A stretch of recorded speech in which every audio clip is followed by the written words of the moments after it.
Joe, let's do this. Right, here we are. Good morning everybody and welcome to day number 1 of my PE with Joe, a 30-minute workout every single day, Monday to Friday, where I'm going to be your PE teacher for the nation, which I thought was just going to be the UK, but actually it's turned out to be so much bigger.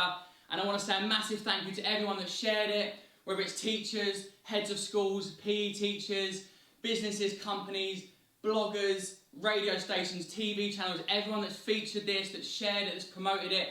Thank you so much for making this such a huge thing, because this is so important.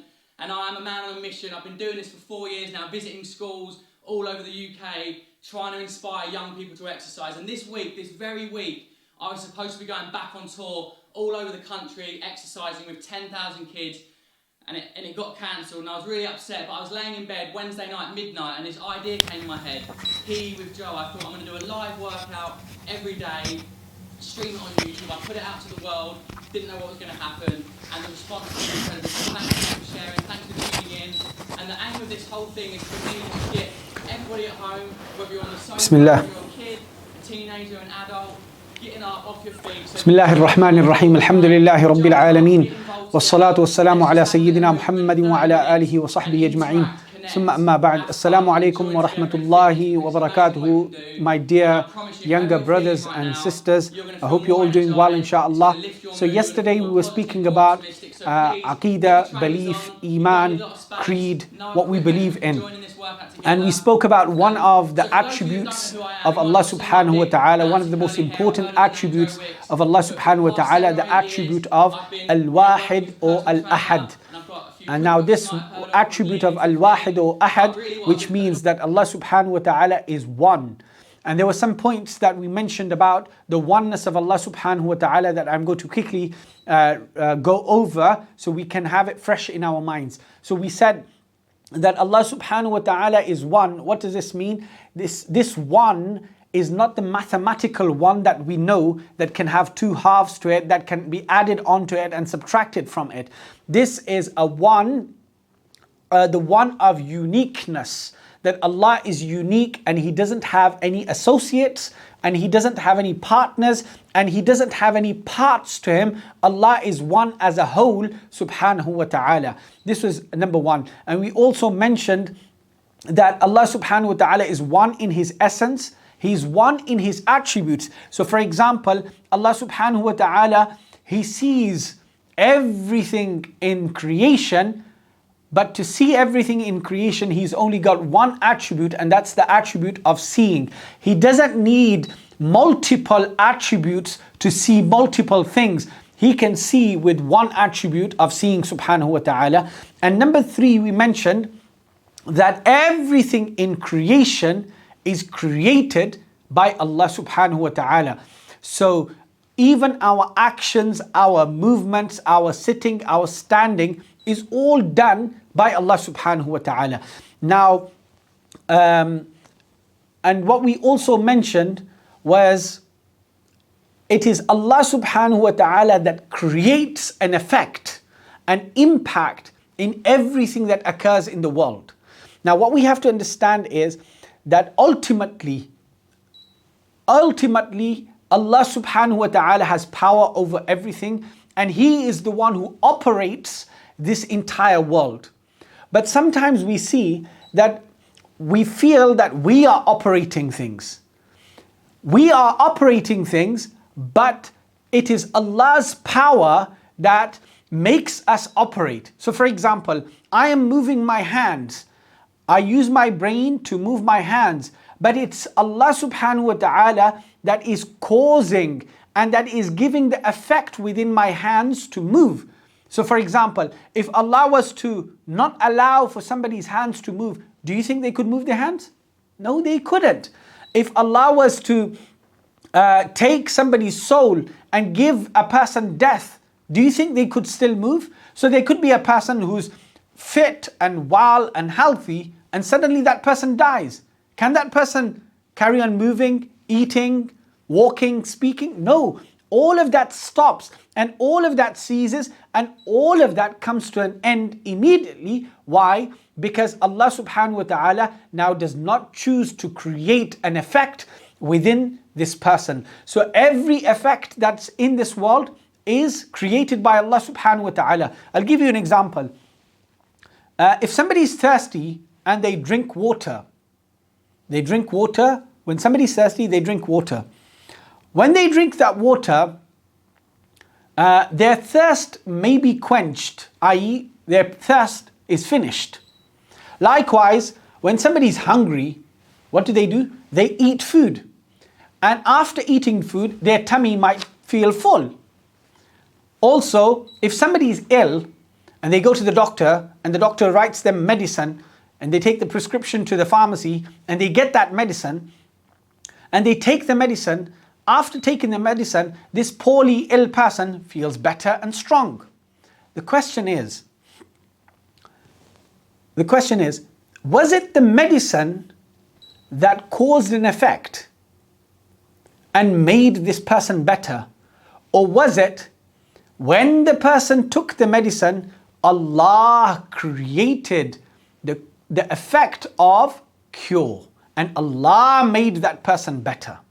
Also, when this person who was thirsty drank water, was it the water that quenched the person's thirst and the person was no longer thirsty?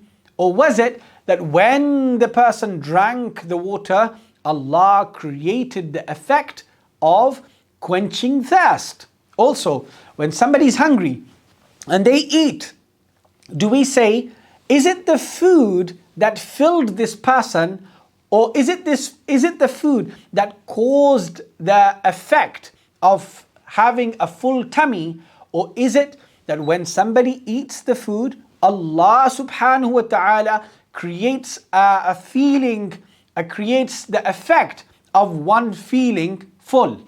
The answer to all three questions is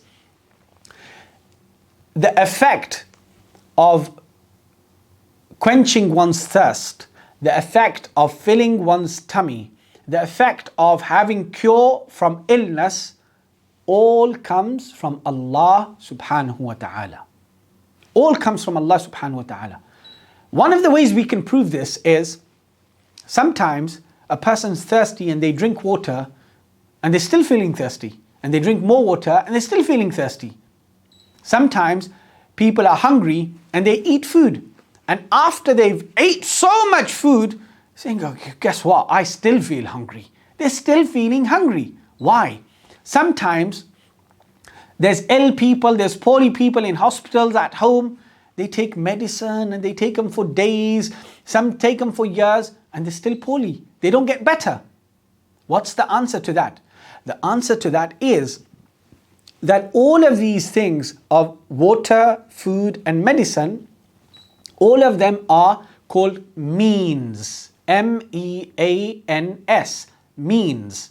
So we use these means to try to reach an effect that is caused by Allah, that is created by Allah.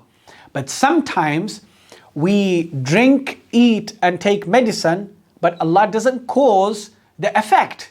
Allah doesn't create the effect for us, which means that any effect that is created or caused is only created by Allah. It's not created by the means. Yet, we still have to take water, food and medicine when we need them, but at the same time we have to rely upon Allah and know that even though I've drank this water, only Allah will quench my thirst. Even though I've eaten this food, only Allah will cause the effect of my tummy being filled. Even though I've had this medicine, only Allah will create the effect of curing me and making me better. Is that clear? Now, why is this important to understand like this? Why it's important? Because we all know the story of the Prophet Ibrahim alayhi salam in the Quran. What happened with Prophet Ibrahim alayhi salam? He told his people to worship one God, Allah subhanahu wa ta'ala, because they used to worship idols. And they were denying, they weren't listening. So one day they all went out to a carnival and a festival. Ibrahim alayhi salam didn't go. He said, I'm not feeling well, I'm not going. He was a young man. So he didn't go. But what did he do back at home? He went to all of the idols that they used to worship and they used to think that these are gods, and he broke them all. He shattered them, except the big idol. And then he went home. When the people came back from the carnival, they saw, oh my God, somebody's broken our gods. Strange. So they said, who did this? And somebody said, well, we all went out to the carnival except one young man, فَتَنْ يُقَالُ لَهُ إِبْرَاهِيم. One young man whose name is Ibrahim. They said, well, let's call him. They called Ibrahim alayhi salam, the Prophet of Allah. They said to him, did you break our gods? He said, if this is your big God, why don't you ask your big God who broke the little gods? And the people said, well, our God doesn't speak and our God can't hear us. And Ibrahim alayhi salam said, how stupid of you. How can you worship a God who can't hear you and who can't speak to you and you can't have a conversation and you can't have a connection with? He said, that's true. He said, أُفٍّ لَكُمْ وَلِمَا تَعْبُدُونَ مِن دُونِ اللَّهِ. He said, uff to you and everything that you worship other than Allah. How can you worship other than Allah those who can't hear you, those who can't see you, those who can't speak back to you, those who you can't have any revelation from, any conversation from, any message from? Then suddenly they got angry. They said, no, Ibrahim, these were our gods. You broke them. You destroyed them. We're going to burn you in fire. So what they did was they brought together so much wood and they built a fire. And normally, what do we know about fires? If you put your hand in the fire, what's going to happen? It's going to burn. But when you put your hand in the fire, do we say the fire burns you, or is it that Allah creates the effect of burning when you touch the fire? We say the second. We say Allah creates the effect of burning when you touch the fire. So they made this big fire and they threw Ibrahim alayhi salam in it. Did Ibrahim alayhi salam burn in the fire? No. Why? Because when Ibrahim alayhi salam went into the fire, Allah did not create the effect of burning when the Prophet Ibrahim was in the fire. Allah didn't create it. Normally, Allah creates the effect. When somebody touches the fire, Allah creates the effect of burning. When somebody drinks water, Allah normally creates the effect of quenching the thirst. When somebody eats food, Allah normally creates the effect of making their stomachs full. When somebody is ill and they take medicine, Allah normally creates the effect of curing them and making them better. But if Allah wants, He doesn't have to create that cause. He doesn't have to create that effect. So, in the example of Ibrahim alayhi salam, Allah said to the fire, قُلْنَا يَا نَارُ كُونِي بَرْدًا وَسَلَامًا عَلَىٰ إِبْرَاهِيمَ. Allah said, and we said to the fire, be cool and peaceful upon Ibrahim. Which means Allah did not create the effect of burning when Ibrahim alayhi salam went into the fire. What do we learn from that? We learn from that all of these means of fire, water, eating, medicine, they are all means, but the effect is created and caused only by Allah subhanahu wa ta'ala. And in most occasions, normal situations, Allah subhanahu wa ta'ala, He creates the effect when we engage with those means. But there are some times when Allah doesn't create that effect, when Allah doesn't cause that impact. And the example of that is Ibrahim alayhi salam not burning in the fire means Allah subhanahu wa ta'ala did not create the effect of burning when Ibrahim alayhi salam was thrown into a fire. So what's this called? This is called a miracle. This is called a miracle of the prophets. And what does a miracle mean? A miracle is when normal things are changed. So normally when somebody touches fire, Allah causes the effect of burning. Normally when somebody drinks water, Allah causes the effect of quenching the thirst. Normally when somebody eats, Allah causes the effect of filling their stomach. Normally when somebody takes medicine, Allah causes the effect of cure from that illness. And so on and so forth. But sometimes if Allah wants, He won't cause and create that effect. Like sometimes people have headaches and they take paracetamol and they take Panadol and they take this medicine and their headaches don't go away. Why? Because at the time when this person took the medicine, Allah didn't create the effect. Allah didn't create the impact. Allah didn't create cure for that person. So the creation of every impact, the creation of every effect in this whole world, from our eating, drinking, medicine, fire, is only created by Allah subhanahu wa ta'ala. And this is very, very important for us to understand, because from this we will understand very easily what it means when Allah gives miracles to the prophets and He gives miracles to the awliya Allah, to His friends. I'll give you another example. Musa alayhi salam, again an example of the Quran. When Musa alayhi salam, he lived in the time of Fir'aun, and Fir'aun was an evil person. And Allah subhanahu wa ta'ala speaks about the story of Musa alayhi salam and Fir'aun in the Quran many, many times, because there's loads of lessons for us to learn from that story. But I'm just going to focus on one point which is related to what we're speaking about, and that is when Musa alayhi salam was running away from Fir'aun and his army, he reached the river Nile. Now, Musa alayhi salam didn't have a ship or a boat or any other way of getting to the other side of the Nile. So what did he do? He struck the Nile and he said Bismillah. And what happened? The sea split. The river Nile split. And what did Musa alayhi salam do? He and his people, Musa alayhi salam and his people, they walked through and they got to the other side, and Allah subhanahu wa ta'ala saved them from drowning. Now, normally, if somebody walks into the sea or walks into a river, walks, not swims, into a sea or river, what's going to happen? They're going to drown. So when somebody goes into water, Allah creates the effect of drowning when they approach water. But when Musa alayhi salam went into the water, Allah did not create the effect of drowning for Musa alayhi salam and his people. And then the sea came back together again. And then Fir'aun thought, let me try going with them too. Let me follow on. If he can do it, let me try. But when Fir'aun and his people went into the water, what happened? At that point, Allah caused for the water to drown them. Allah caused the effect. Allah created the impact of drowning. So Fir'aun drowned and Musa alayhi salam was saved at the same time. So how is it that one person is saved and the other person drowns?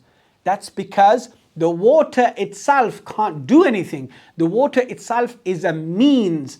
The effect and the impact is only created by Allah. So for one person, Allah did not create the impact of drowning, and for the other person, Allah created the impact of drowning. See, that's another example from the Quran. It's just like two people in hospital, they take the exact same medicine. One person is cured and the other person is not cured. One person is discharged from the hospital and they go home and they become better and they carry on living. The other person may die. But they both took the same medicine for exactly the same illness. What we say is, the medicine itself doesn't cure you.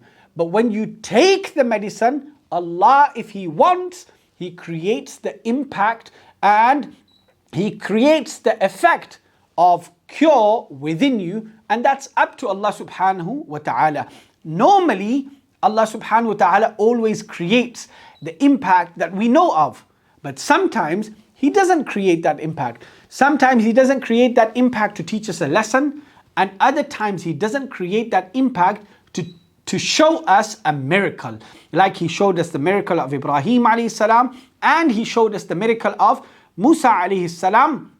And also in the time of Sulaiman alayhi salam. Sulaiman alayhi salam wanted the throne of Bilqis to come to him. So he said in his kingdom, who can bring me the throne of Bilqis and the jinn, because Sulaiman alayhi salam, as you know, he was a king prophet who had control over the jinn also.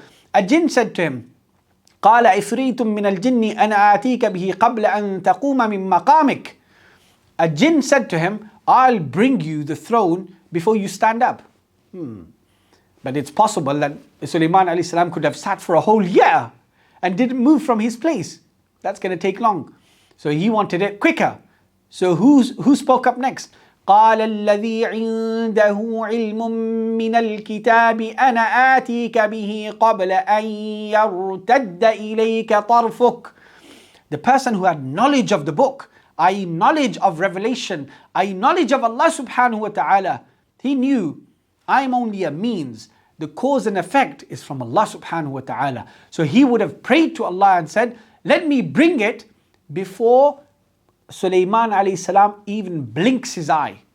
So he said to Sulaiman, I'll bring it for you before your eye blinks. How did that happen? And the throne was enormous. It was gigantic. It was massive.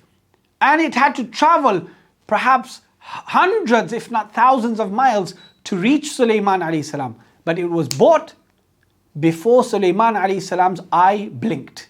How was that? He said, هَذَا مِن فَضْلِ رَبِّي. This is from the blessings of my Lord. Which means that Allah subhanahu wa ta'ala created the effect and impact of this throne arriving here so quick. Normally, Allah creates the effect and impact of such a large item being transported from one place to another through a long time period. But at this time, He caused and impacted for this item, this throne to be bought قبل أن يرتد إليك طرفك, before the eye blinks. So what do we understand from all of this? We understand that we must engage with means. We must eat, we must drink, we must take medicine, we must keep away from fire, we must keep away from large amounts of water so that we don't drown. But at the same time, we must have trust in Allah that these items, which are means that we must engage, they do not have any impact, and they do not have any impact, and they don't have any effect in anything. The effect and impact is only caused by Allah subhanahu wa ta'ala. And how we can prove that is through miracles. When the normal impacts and effects that we expect are not created by Allah, then we realize that Musa alayhi salam didn't drown in the Nile because Allah didn't create the effect of drowning in the water for him. Fir'aun drowned because Allah created the effect of drowning. Ibrahim alayhi salam didn't burn in the fire because Allah didn't create the effect and impact of burning at the time when he went into fire. Whereas others, if they touch fire, their hands will burn. If Allah chooses to create the effect. And we know so many people that their hands burnt because they touched fire. What do we say about that? We say that when this person approached the means, Allah created the effect. But it's not necessary that Allah always creates the effect. In most cases He does. In normal cases He does. In certain exceptional cases He doesn't, to show us the miracles of the prophets and the miracles of the saints and the awliya Allah. So that was a long recap from yesterday. Imam al-Tahawi radiyallahu an, then he moves over to his second point, and he says, after speaking about the oneness of Allah subhanahu wa ta'ala and his attributes of al-wahid and al-ahad, which have the same meaning, then he says, وَلَا شَيْءَ مِثْلَهُ, and nothing is like him. Nothing is like Allah subhanahu wa ta'ala. There is nothing like him. Now in the Quran al-Kareem, Allah subhanahu wa ta'ala says, لَيْسَ كَمِثْلِهِ شَيْءٍ. There is nothing like Allah subhanahu wa ta'ala. Now, why is there nothing like Allah subhanahu wa ta'ala? Because Allah, He is the ultimate creator. Allah is the ultimate Lord, sustainer. He is the one who gives. He is the one who creates and gives sustenance and provision and rizq and food and drink, and supplies support and aid and assistance to everything in creation. So there cannot be anybody like Allah subhanahu wa ta'ala, and He is not like anybody, because He is the ultimate, He is the absolute, and He is beyond His creation. Because the creator has to be supreme. He has to be beyond the creation that He has created. Now the scholars have said, we human beings, we can only understand and comprehend with our brains something that has an example to it. When something doesn't have an example to it, we can't understand it. Or we can't understand it fully, all in all. For example, if I say to you guys, here, besides me, I've got a fruit, but there's nothing like it in the world that you've ever seen. You're going to say to me, well, if we've never seen anything like it, we will not be able to understand what this fruit that's beside you is. Because if you try to describe it to us, our minds will not capture anything like it, so hence we won't understand. Human beings only understand and fathom and comprehend with their brains anything that is similar or has a similarity to it in the world. Allah subhanahu wa ta'ala, from His very important attributes is, there is no similarity to Him. There is nothing in His creation that's similar to Him, and He is not similar to any of His creation. Therefore, we can only understand Allah subhanahu wa ta'ala's attributes through their occurrences or their manifestation in creation. So when Allah creates something, we understand Allah is the creator. But we can't understand exactly how Allah is. This is why the question of how regarding Allah is a no-go zone. Why is it a no-go zone? Because our minds and our brains have not been given enough capacity to understand Allah. Because Allah is limitless, Allah is ultimate, Allah is unlimited, Allah is not restricted.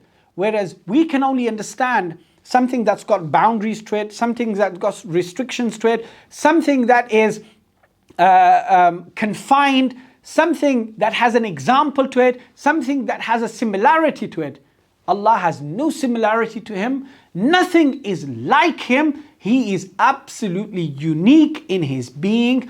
He is unique in His attributes, and He is unique in creating His creation, subhanahu wa ta'ala. So this is the second attribute that Imam al-Tahawi mentions, which is very important, and that is, there is nothing like Allah.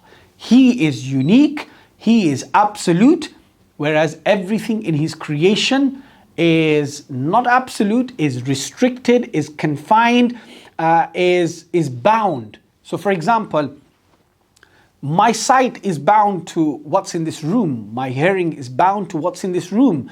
And my movement is bound to where I can tread and where I can walk. Whereas Allah subhanahu wa ta'ala, His sight is not restricted, His knowledge is not bound. He doesn't have these limitations that we human beings have. And that's something very important that we need to understand about Allah subhanahu wa ta'ala. Allah has no limits. Allah doesn't have no restrictions. Allah doesn't have any bounds. Whereas we human beings, we are restricted, we are limited, we are bound, and we can only have that which Allah gifts us and Allah gives us. Whereas Allah doesn't need anything from anybody, He has it Himself. Whereas we need Allah to give us and Allah to gift us for us to help. Inshallah, we'll stop there for today and we'll carry on with the attributes of Allah subhanahu wa ta'ala tomorrow. Wa sallallahu ala Sayyidina Muhammad wa ala alihi wa sahbihi wa sallam. Walhamdulillahi Rabbil Alameen.